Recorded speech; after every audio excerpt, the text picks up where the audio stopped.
Hi everyone, welcome to this channel. On this channel, I talk about entrepreneurship, um, emerging markets, most importantly, and also about some of the projects I'm doing. The one that is pending now is a pre-entrepreneurship school, which will be launching next month. So this video, I'm going to talk about a Pre-Entrepreneurship Handbook 2, which will be part of the Pre-Entrepreneurship School beginning next month. So I'm just going to go through it briefly to give you a sense of what we're going to go through. There are some principles within that handbook that will really help guide you for all of you guys who are thinking about entrepreneurship and how you want to get engaged or involved. Whatever you're trying to build for this year or the following years, right? I just want to give you a snippet of what this handbook is about and how it can be invaluable to you if you become a part of this program. So I'm just going to share my screen, and from there we'll be able to give you an idea of what this is about. So right here, and I'll start presentation. So this was the second handbook I made. The first handbook, there's a video I made, is my YouTube channel, and it gives you an overview of where this all began. But the second handbook is focused more on personal awareness. So the first handbook was about how to think about your startup idea or your startup project. And towards the end, I began to focus more on personal traits and what makes you a very good leader to build your company. This handbook is focused solely on you as an individual and being personally aware of what you need to know in order to prepare yourself to start a company. Whether you have the right skill set or the right training in place to prepare yourself for what's coming ahead as a CEO or a founder of a company. So I'll just give you a rundown of it. So to begin, I have consulted over 25 startups internationally in the past 5 years. And I did my MBA at Babson College, considered one of the best entrepreneurial schools in the United States. And with my experience traveling in multiple countries, especially in Southeast Asia, Peru, in Latin America, and in Uganda and Africa, I've been able to expose myself to different entrepreneurial theories, such as the Babson Entrepreneurial Talent Action, the Startup Science 2017 by Masa Tado Koro, as well as the Economics of Mutuality, and all these have guided me in developing these handbooks. So this is the second handbook. I have a handbook 3 as well, which I'll definitely do in another video. Then I've started several companies, and most importantly, just want to share with you guys, it's pretty hard to admit failure, but I think it's a very good way to just tell you guys that it's okay to fail. I mean, hopefully you learn from their mistakes, but I think that has actually taught me a lot about how to think about what are the certain skill sets that I need, or also what are the things I had to look back on to not to be in the same position that I was when I started some of these companies prior to designing this handbook. But going to the handbook, right, one thing that I always try to make sure is that first you have to make sure that your idea is feasible and you're ready to become an entrepreneur. I think this is key for anybody out there who is thinking of starting a business in entrepreneurship. And I think it's very critical that you have to think of it as, like a checklist of having a full analysis. These handbooks is like a checklist for you to have like a complete analysis of whether you're ready as a person, but also the startup idea is the right timing for you to launch that idea, right? So this is a statement that I think is very important for entrepreneurs out there to start thinking about before you start your journey. Try to think of some of these concepts that you have to figure out that you think be invaluable for you to know before you actually begin this journey. And the handbooks I've created, the handbook 1 and the handbook 2, is to help provide some principles that may be helpful for you to consider before you actually start this journey of this entrepreneurial journey. So The first one is to learn the art of sales. This is something that's very critical in most entrepreneurship programs. They never focus on this, but it's really important for you to really think about, are you a good salesperson? I'm not talking about, being a good salesman for like cars or an insurance salesman. I'm just talking about, can you market yourself in a way that is very inviting, is very encouraging, but it's also very motivating, that people are lured into, in a positive way, into that project or idea and the big vision that you try to emulate through your startup.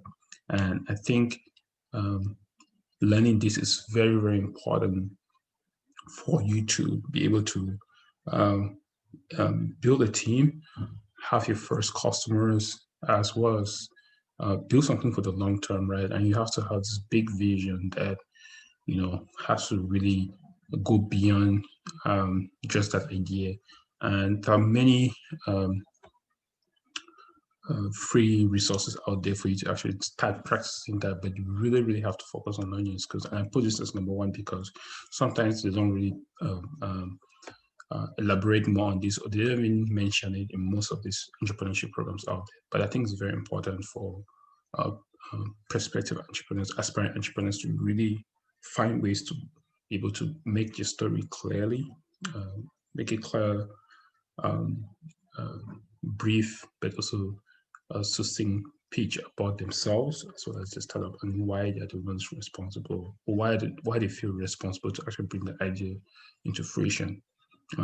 This takes practice. You have to practice to really be good at it, but you actually have to learn this. It's very important, I think, for every aspiring entrepreneur, and definitely as an entrepreneur, to learn how to be a good salesperson. The second thing, which goes to the first one, is you have to learn how to tell a story. Um, this comes with practice, of course, but I think this is very important when you think about, when you are trying to bring in the second employee, or this co-founder, or when you're trying to hire the third or the fourth employee, because I think there has to be a narrative around your idea, or just around yourself, and why you're thinking of doing what you're supposed to do, and why people should join you in that journey, right?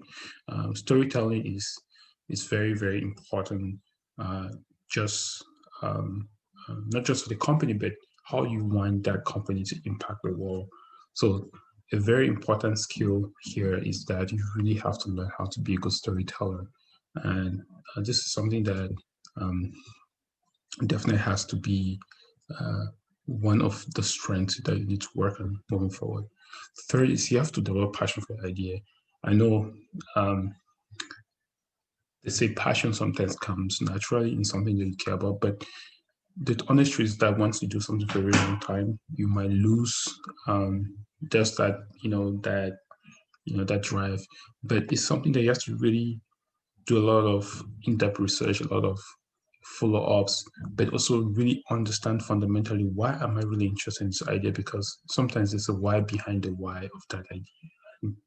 It might be connected to your personal story. It might be connected to an experience you had, and or just some exposure that you learned recently. But sometimes you really have to go to the fundamentals of why that idea is so important to you, because at certain points in your entrepreneurial journey, you really need to understand why you're still going, right? It's a really, really, really difficult journey to be an entrepreneur, and so sometimes you really need to go back to your why. So basically, this principle is about your why, and sometimes you have to go behind the why of the why, because uh, the why of an idea sometimes might not be sufficient when you're really going through a very stressful period. So knowing the why behind the why is very important for you to kind of design what you're trying to work on moving forward. The fourth one is learn social media. This is very critical. I mean, in 2021, we need to, for you to really communicate effectively, you really need to get into social media. I know sometimes people are anti-social media, which is well understood based on just how unfiltered information comes through that, but you really need to learn how to communicate effectively through social media. LinkedIn is becoming a very, very good resource on how to communicate your message of what you're trying to build, and get feedback that you think that can be very critical in building that idea. But this is something you can avoid. It's not an option. It's actually a necessity. So you really have to learn how to use Instagram stories, how to use LinkedIn stories, which just came out recently last year. Really need to know how to use Facebook to get to people that it's one way or the other might get engaged in your idea. So this is not an option. This is actually a necessity, and this is something that you really have to work on building. The fifth principle is empathy building. So this is something that beyond just solving a problem, you have to think about how can I really feel what the customer is feeling, right? And most of the time, entrepreneurs that build really good companies relate to the customers or relate to the problems. And this is something that you have to center your startup or your business around, this empathy building, because people relate to that vision, and they'll be able to even recommend whatever you build that addresses the pain without you investing in marketing, right? So I think this is very important because in some sense, it defines the vision and the mission of what hopefully what inspired you to start the company to begin with, right? So this is something that you really have to, or including myself, always have to be thinking about how do you ensure that the customers and the employers that you have engage within the system, like systemically, build this genuine form of empathy building where people really understand why you're actually building that product to address a specific pain, because you really understand what the end users are going through and how you want to solve that problem in a way that you see it from their perspective. So it's very critical. So this is very important. This is a personal challenge for most people. Sometimes as entrepreneurs, you're always very optimistic, very positive about outcomes. But the honest truth is that, from what we experienced in 2020, which I know it's a unique circumstance, for decades, but there's always something that comes up that you don't see coming. And it's just the nature of entrepreneurship. So you always have to have a backdrop, and just what if things don't go your way, which in most instances, it doesn't go exactly the way you plan it out, right? So planning for downturns is a critical skill to not just a skill, but it's a critical part of your planning that you have to incorporate, such that you don't get sidelined out of the main agenda so far away that you get discouraged to get back on board. So this is a very important just mindset to develop, because the honest truth is that things don't really work out for the most part the way you actually intended them to be. So just think about that. It's very critical. Someone which is very, very, very important is be kind. Not just being kind to customers, which you always have to employees, which you always have to and strive for, but you also have to be kind to yourself. This is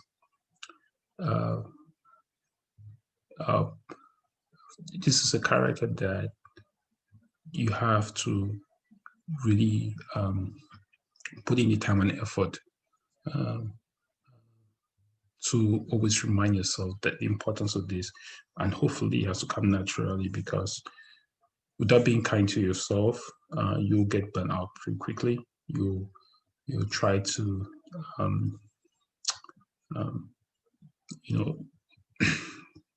you might want to stay up late hours and work crazy, but you are a human being, so you have to make sure that you eat well, you sleep well, you regenerate yourself, such that you're mentally fit and also physically fit for this job, and that actually has a downstream effect on your employees, on your customers. That behavior is translated across the system. So this is very critical as you go on this entrepreneurial journey, and before you even start the entrepreneurial journey. the eighth one is always be hopeful. So I know 2 principles ago, I said, prepare for downturns, but for the most part, you always have to think about how I have to make this, I have to make this happen, because at the end of the day, that's the driving force, right? You always have to think about this can work, despite the downturns. This can work. So being hopeful is very critical, and not being blind optimistic, right? But seeing that there's something out there, that someone out there that needs my product. There's a market opportunity out there. The risk is worth taking. So it's something that you just always have to have at the back end. Number 9, being diligent. So being diligent is critical, because sometimes the details is what makes a difference, right? And just being always prepared to, and patient to go into the details of everything, I think is very important for every entrepreneur. And you definitely save yourself a lot of money and time and energy if you're diligent, just screening your employees, you're diligent in reading all the contracts, you're diligent in just paying an extra $20 for someone to help read something for you, or $100, because at the end of the day, being diligent can help build that reputation that is a currency that you can't trade off, but also put you in a position where you really are comfortable that whatever you signed or whatever decision you made, you did the best you could with the right people around you to get the approval that is needed for you to move forward. And the last one is you have to act. The first 9 principles are very critical, but if you don't act, nothing is going to happen. And I ended it with this principle because at the end of the day, if you don't do anything, nothing's going to happen. But you really have to do something, right? But you have to be bold, because your mind sometimes tries to defeat you. That it's not worth taking the risk. You're not ready yet, and all that. But you really have to develop that go-to spirit to say, I'm just going to do this, and with diligence, with the right mindset. But you just have to always go ahead and say, there's something that I just need to try and see how it goes. So that's it here. There's a worksheet that helps you go through each of these principles, and part of the pre-entrepreneurship school is to help you guide you through these principles and work together as a team, so that everyone can share their thoughts, and we'll figure it out together. So it's very exciting. We'll spend a month on this if you're in the pre-entrepreneurship school, which I'll provide more information in the video below. And we would love to see you there. Tentatively, we'll go through this handbook in March of this year. So I'm excited to go into details with this and provide you guys, of the students of this program, more about my experience, and also I'm more than willing to hear about what you have to share. So summary, you need to be patient. You need to have passion for discipline, right? It's very critical. You have to have an efficient system for self-growth and feed forward. And with our peer group and peer group that we'll have in the program, you help guide you on how you have to be thinking about how to build this efficient system. And I reference at the end, nurture your body and mind, because you need a healthy body to be a very successful entrepreneur. So it's very, very critical how to do it. So you can still reach out to me prior to the start of the school at jacob.fohtung.net, and I'll be happy to have a free 30 minutes consultation with you on how to do it. So for now, good luck with your startup idea. And please, if you have any questions, you always feel free to reach out to me, and I'll have a link about on how to get to me, just my website. So thank you so much, and I'll see you in the next video.